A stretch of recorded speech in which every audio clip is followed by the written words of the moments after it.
Bismillahirrahmanirrahim. Assalamu alaikum students. This is your biology class. We are doing our second chapter and that is the movement of substances. Today we'll discuss a very important topic. We'll see factors that affect the rate of movement of substances in and outside of an object, of a body, of a shape, of a structure or anything or a cell, and that factor is surface area to volume ratio. First of all, see what is surface area, what is volume, and what is the ratio between them. Now, what is surface area? Surface area measures of how much exposed area a solid object has, and this is expressed in square units. Surface area हम कहते हैं कि कोई भी हमारा object, कोई भी हमारे पास बॉडी है, कोई भी हमारे पास एक शेप है, उसका कितना area that comes in direct contact with the environment. ठीक है, ऐसा सरफेस एक किसी भी शेप की, किसी भी सॉलिड ऑब्जेक्ट की, किसी भी चीज़ की, कोई भी हमारे पास कोई कंटेनर है, कोई बॉडी है, उसका कितना एरिया जो है वो डायरेक्ट एनवायरनमेंट के कांटेक्ट में आ रहा है, यानी कि जो उसका एक्सपोज्ड एरिया होगा, उसको हम कहते हैं this is the surface area of that object. और यूनिट क्या होता है इसको हम स्क्वायर यूनिट्स में लिखते हैं. ठीक. Second comes the volume. Volume क्या है कि how much 3 dimensional space a substance और शेप. सब्सटेंस क्या है, कोई भी सॉलिड हो सकती, कोई भी लिक्विड, गैस और प्लाज्मा. और शेप क्या है, कोई भी क्यूबॉइड है हमारे पास, कोई ग्लास है, कोई जग है, कोई बॉक्स है, कोई भी हमारे पास रेक्टेंगल शेप की कोई है, कोई स्फेरिकल शेप का कोई हमारे पास कंटेनर है या कोई ऑब्जेक्ट है. वो 3 डायमेंशनल स्पेस कितनी ऑक्यूपाई करता है, उसको हम कहते हैं कि this is the volume. How much 3 dimensional space a substance और shape occupies and is expressed in cubed units. इसको हम जो यूनिट इस्तेमाल करते हैं इसको एक्सप्रेस करने के लिए, that unit is in cube. अच्छा, third one is the ratio. जब हम सरफेस एरिया और वॉल्यूम का रेशियो निकालते हैं तो ये एक बहुत इम्पॉर्टेंट हमारे पास वैल्यू आती है, और ये हमें दो चीज़ों के make a comparison between two things. What is the application of the surface area and volume ratio in the living organisms, ये हम अपनी नेक्स्ट स्लाइड्स में और नेक्स्ट लेक्चर्स में इसको हम देखेंगे. इस वक्त हमारे लिए समझना ये ज़रूरी है कि what is surface area and what is volume and what is their ratio, and how can we calculate this ratio with different objects. Now see, what is surface area? Surface area, the sum of the areas of all the faces of a 3-dimensional figure. कोई हमारे पास cube है, कोई हमारे पास rectangle है, या कोई और body हमारे पास है, उसके जितने फेसेस हैं, मीन उसकी जितनी साइड्स हैं, उन साइड्स का, तमाम साइड्स का हम इंडिविजुअल एरिया निकालेंगे और उन तमाम साइड्स के एरियाज़ को हम प्लस कर देंगे. जब हम उनका सम निकालेंगे, जब हम उनको ऐड अप करेंगे, तो that will be the surface area of that object. Surface area का फॉर्मूला क्या होता है कि हमने उस जो बॉडी है हमारी, उसकी जो साइड्स हैं उनकी लेंथ लेनी है हमने, और उसकी लेनी है हमने विड्थ या ब्रेथ कहते हैं. ठीक है, वो हमने कैलकुलेट किया तो ये क्या निकाल देगा, ये आ जाएगा उसका एरिया. मल्टीप्लाई हमने कर देना है नंबर ऑफ़ साइड से, कि टोटल कितनी साइड्स हैं उस बॉडी के अंदर.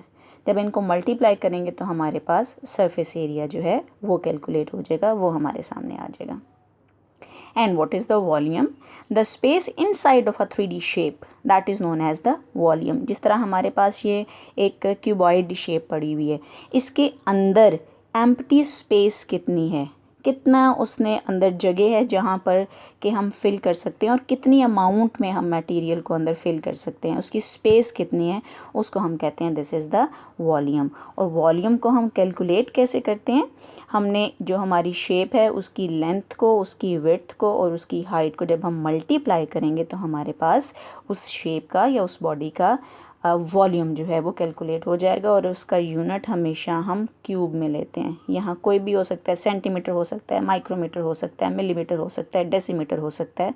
कुछ भी जो लेंथ मेजर करने के जो यूनिट्स हम इस्तेमाल कर सकते हैं, लेकिन उनको हम क्यूब में लेते हैं, ठीक है। चलें जी, next will see further in detail that what is surface area and what is volume, ताकि ये अच्छे तरीके से हमें समझ आ जाए। For this purpose we'll see a video. In this set of videos, we will be looking at the volume and surface areas of various shapes and figures. The good thing is that we need to understand just two things: volume and surface area.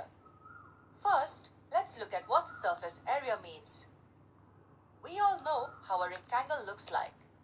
Something like this. There are two things that define a rectangle: its length and its breadth. So what is its surface area? It's simple. It is the area of the surface it covers. Its area is defined as its length multiplied by its breadth. A special case of a rectangle is a square. It's a rectangle which has its length equal to its breadth. Let's say both the length as well as its breadth equal s units. Its area will equal s times s, which is s squared units. If you already haven't, make sure you see our videos based on perimeter and area, where we have shown how these formulae are derived. Anyway, why did we need to know this? Now look at this three-dimensional box. How do we find its surface area? The surface area of a shape is the area its surface covers. If you look carefully, you will see that it is covered by 6 rectangular surfaces. One on top, one at the bottom, one in the front and one at the back, one on the left and one on the right. So this figure's surface area will be the sum of areas of the 6 rectangles. The three-dimensional shape we saw is called a cuboid. It's a three-dimensional shape bounded by rectangular faces. But wait, what is its volume then? Simply put, it is the amount of space it occupies. Another way of looking at it is the amount of space contained within the shape. When do we need to know its surface area? And when would we need its volume? Look at it like this. If I ask you to paint this box, you would need its surface area to find out how much paint you need. And if I ask you how much water this box can store, you would need to know its volume. चलें जी, I think you have a concept of volume and surface area. Now we'll see that how can we calculate the volume and surface area of an object.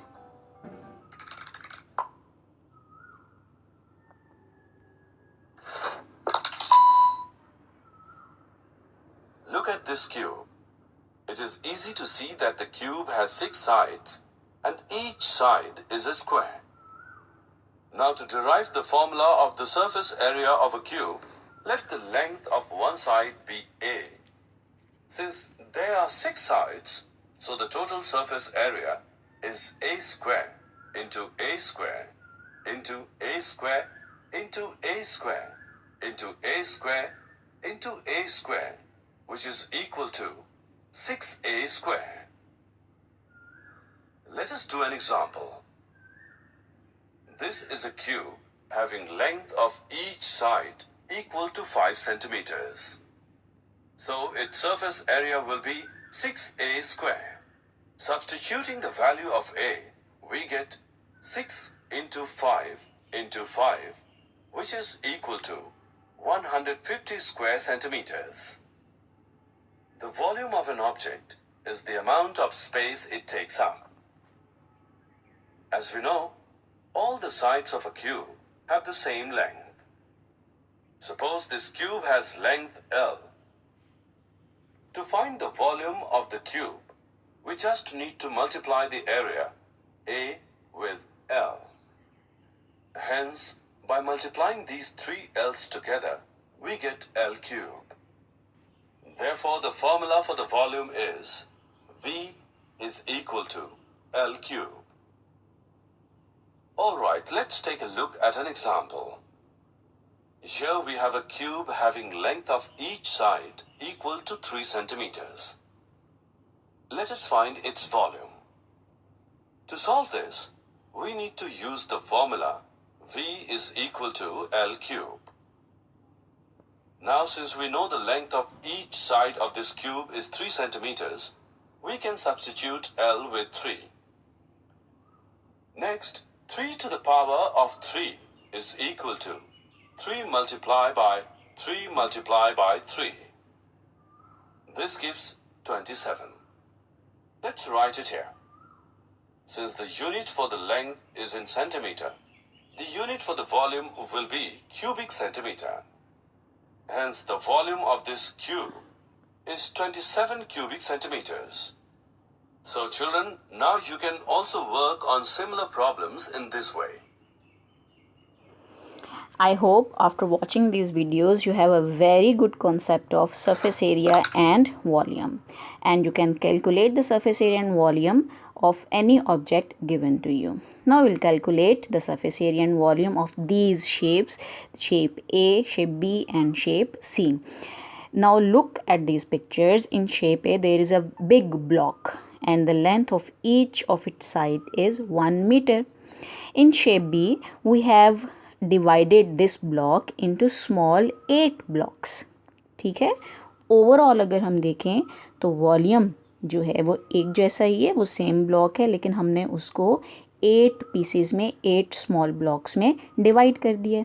And in shape C, in figure C, we have divided the block A into very small blocks and they are 27 in number. 27 blocks में हमने जो block ए है उसको हमने divide कर दिया है. No, we will calculate the surface area of each shape A, B and C and its volume, and in the end we calculate the surface area to volume ratio.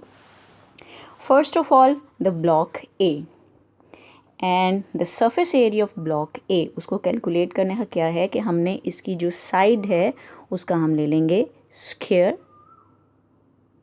and will multiply it with the total number of sides. तो ये cube है और इसकी total number of sides हैं 6. Okay. Now if we multiply और इसका हम answer calculate करें तो our answer is 6 meter square. So the surface area of the cube in shape A, in diagram A, is 6 meter square. Now we'll calculate its volume. This is one block और one big block, और अगर हम इसका volume calculate करें तो volume का formula है length का क्यूब, और हमारी लेंथ है 1 मीटर. तो जब हमने इसका वॉल्यूम निकाला तो दैट इज़ 1 मीटर क्यूब. यहाँ सेंटीमीटर नहीं आना, मीटर क्यूब आना है, बिकॉज हमें यूनिट जो है वो मीटर में गिवन है. ठीक हो गया. Next we calculate the surface area to volume ratio. Surface area is 6 and the volume is 1. So हमारी जो रेशियो निकल रही है दैट इज़ द 6. ठीक हो गया. Next comes the shape B. Now in shape B we have divided the block into small 8 blocks. कैसे हमने किया कि हमने इस एक जो हमारा ब्लॉक है उसको मिड से हमने यहाँ कट लगाया एक, फिर हमने इसको यहाँ से कट किया और उसके बाद हमने इसको यहाँ ऐसे कट किया. इस कटिंग की वजह से थ्री साइड्स पे हमने 2 वर्टिकल्स हमने कटिंग की हैं और एक हमने हॉरिजॉन्टल कटिंग की है. As a result of this cutting this block is divided into 8 small blocks. तो जो लेंथ होगी इसकी दैट विल बी, क्या लेंथ होगी इसकी, 1 मीटर का हाफ. तो this is the 0.5 meter. So length of each side of the block, smaller block, is 0.5 meter. Now we'll calculate the surface area, total surface area in the diagram B. अब देखें, इसमें हम पहले एक small block का surface area निकालेंगे, only one block, और वो क्या आएगा, उसकी जो साइड्स की लेंथ है उसका स्क्वायर और मल्टीप्लाई हम करेंगे इस एक ब्लॉक की सारी साइड्स की. तो 6 साइड्स हैं इसकी. ठीक है. अब क्योंकि हम टोटल शेप का निकालना चाह रहे हैं सरफेस एरिया, तो हम इसको एक ब्लॉक के सरफेस एरिया को हम मल्टीप्लाई कर देंगे टोटल नंबर ऑफ ब्लॉक्स से, और टोटल नंबर ऑफ ब्लॉक्स कितने हैं, these are 8 number of blocks. ठीक है. जब हमने इसका आंसर निकाला तो answer comes approximately 12. So the surface area in shape B, total surface area is 12 meter square. Okay. Now next we calculate the volume First of all, each small block has a volume 0.5 cube. Total number of blocks हैं 8. जब हमने इसको multiply किया और हम इसका answer निकालेंगे तो हमारा आंसर अप्रॉक्सीमेटली आएगा 1. So the volume, total volume जो है शेप बी में वो remains the same and that is the 1 metre cube. इसकी जब हमने रेशियो निकालेंगे तो ratio comes 12:1 and the answer will be 12. So surface area to volume ratio जो है वो इसका 12 आता है. नेक्स्ट अब हमने क्या किया है कि जो हमारा ये बिगर ब्लॉक था, ठीक है, हमने इसको कट किया इनटू स्मॉलर, लेकिन हमने ज़रा और स्मॉल में उसको कट कर दिया इसके जो हैं, ठीक है. अब देखें हमने क्या किया कि इसको हमने यहाँ से कट किया और फिर हमने इसको ऐसे यहाँ से भी कट किया, फिर यहाँ से कट किया और हमने एक और कट इसको यहाँ से, और फिर हमने ये ऐसे एंड लाइक दिस, ठीक है. जब हमने इस बिग ब्लॉक को इस तरह हमने कट किया तो हमारे पास टोटल नंबर ऑफ ब्लॉक्स कितने आ गए, 27 ब्लॉक्स. और जो ईच ब्लॉक है उसकी जो साइड की लेंथ होगी वो कितनी होगी, हमने 1 मीटर जो है उसको हमने 3 पार्ट्स में डिवाइड किया है और ये हमारी अप्रॉक्सीमेटली हो जाएगी 0.333 metre. Okay, now will calculate the total surface area in shape C. Now the length of each side is 0.333. इसका लेंगे हम स्क्वायर और मल्टीप्लाई कर देंगे हम total number of sides of each block and that is the 6.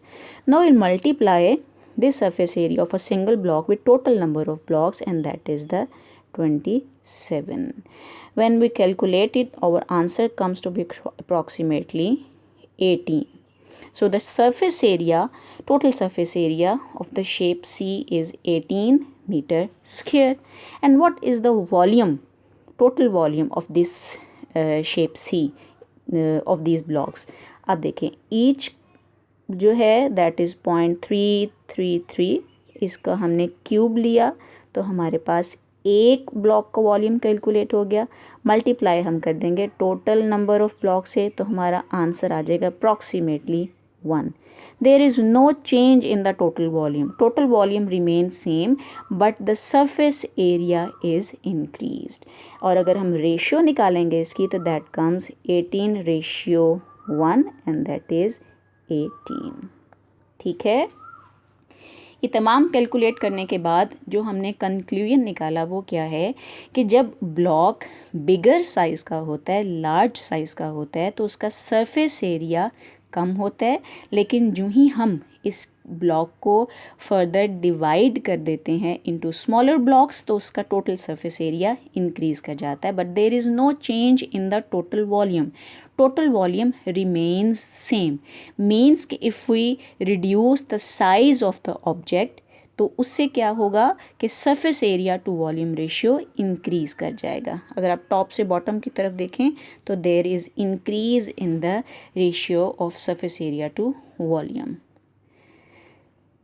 Y this surface area to volume ratio increases? क्योंकि जब हम एक बिग ब्लॉक को स्मॉलर ब्लॉक में डिवाइड करते हैं, उसको कट करते हैं, तो उससे क्या होता है कि जो हिडन सरफेसेस हैं जो कि पहले एनवायरनमेंट के साथ डायरेक्ट कांटेक्ट में नहीं आ रही थी वो एक्सपोज हो जाती हैं. देखिए हम यहाँ से अगर ब्लॉक को ऐसे कट करेंगे, ठीक है, यहाँ से हमने इसको कट किया तो कट करने के बाद जो सरफेसेस पहले अंदर छुपी हुई थी अब कट करके जब इन दोनों ब्लॉक्स को हम अलग करेंगे तो वो सरफेसेस एनवायरनमेंट से एक्सपोज हो जाएंगी.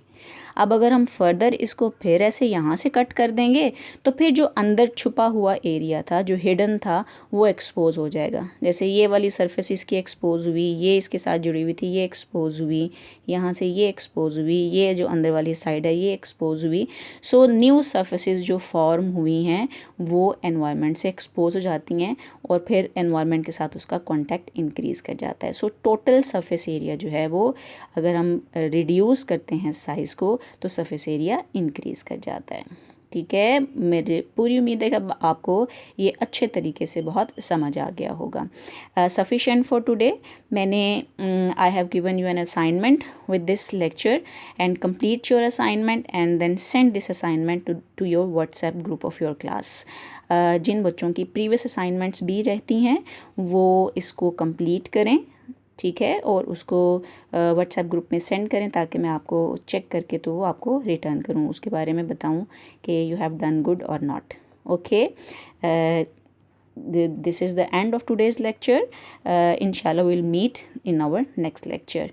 Stay safe, stay home and stay